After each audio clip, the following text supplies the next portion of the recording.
乌克兰军队的多个机械化旅在行动中失踪，他们到底在等待什么？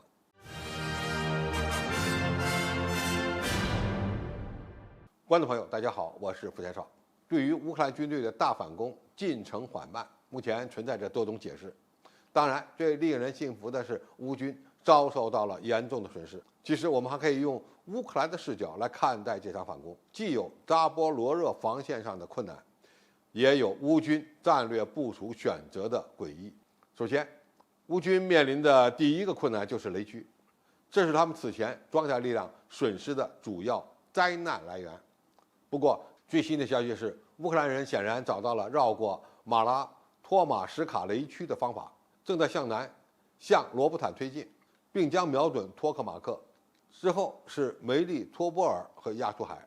其次，乌克兰军队的南北走向的 T0401 公路，从罗伯坦到梅利托波尔的80公里，是俄罗斯战壕和碉堡的密布区。俄罗斯强大的第58集团军的7万士兵正在防御工事内等待着乌军。要注意，对这些工事的攻击根本不可能在短时间内进行。乌克兰新成立的第10作战军和支援部队沿着托克马克轴线发起的攻击，2周时间内才挺进了10公里左右。他们还不断地派出50到100人的小规模部队进行渗透性攻击。最后，乌克兰军队仍未找到俄罗斯军队防线的突破口。乌军一方面损失惨重，一方面仍在继续的努力渗透，多条轴线小规模地突破了俄罗斯的防线。他们似乎在等一个重大的突破口。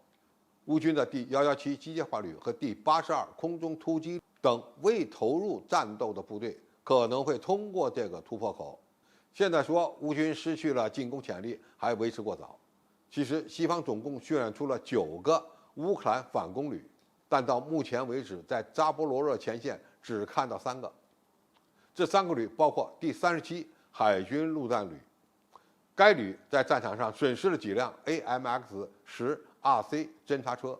另外2个旅是第33机械化旅和第47突击旅，他们均陷入了马拉托马奇卡以南的雷区，并丢弃了数十辆最好的坦克、战车和突击车。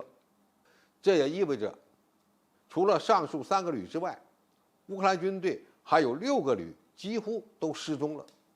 我们以乌克兰新组建的第117机械化旅为例，该旅的兵员有2000多人，装备了28辆维京全地形车、10辆 XA185轮式运兵车、20辆 M113履带式运兵车、31辆 PT91坦克、12辆第30牵引式榴弹炮和8门 AS90履带式榴弹炮。这是荷兰、英国和波兰武器的一个奇怪组合。其中 AS90是相当现代化的榴弹炮， PT91是经过高度升级的 T72坦克，其性能应该超过大多数俄罗斯的坦克类型。有消息称，第117旅正在扎波罗热附近的马特基夫卡附近集结。我们要注意，一旦乌军撕开作战防线的缺口，那么这些机械化作战力量就会进入扎波罗热南部，而这些榴弹炮和坦克可能会在乌克兰南部产生重要影响。其未投入作战的6个旅，包括第21、第32和第118机械化旅。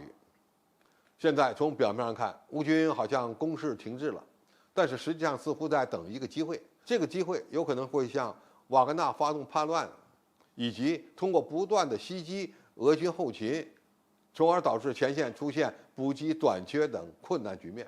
总体而言，乌克兰南部的战场主动权似乎仍然掌握在乌克兰手上。虽然他们遭受到了严重损失，但是似乎还拥有强大的后备机动作战力量。对俄罗斯军队来说，必须保证不能让数百公里的防线上出现缺口，因为这样的缺口一旦有机械化部队冲入，那么后果将是不堪设想的。为此，俄军必须做好相关的准备，包括战略预备队和空天军的参与。好，今天评述就到这里，谢谢大家收看，我们下期再见。